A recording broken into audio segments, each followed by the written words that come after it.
আসন্ন জাতীয় সংসদ নির্বাচনে পঞ্চগড় ১ আসন থেকে প্রার্থী হয়েছেন এনসিপি নেতা সার্জিস আলম। মনোনয়নপত্রের সাথে দেয়া হলফনামায় দাবি করেছেন গাড়ি বাড়ি কিছুই নেই তার, নিজের পেশা হিসেবে জানিয়েছেন ব্যবসার কথা।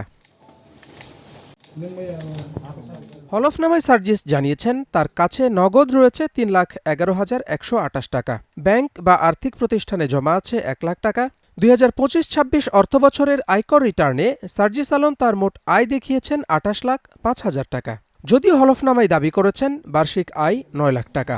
স্ত্রীর কোনো আয়, সম্পদ বা গহনার কথা জানাননি সার্জিস আলম। আমরা আমাদের জায়গা থেকে যতটুকু সত্য, আমার কাছে যদি সব মিলে এখন ৩ লক্ষ টাকা থাকে, আমি ৩ লক্ষ টাকাই দিব। এবং আমি মনে করি আমার যারা আমাদের সহযোদ্ধা আছেন, নেতা কর্মী, আমাদের আত্মীয় স্বজন, পারিবারিকভাবে বন্ধু বান্ধব, সকলে তাদের জায়গা থেকে সহযোগিতা করছে।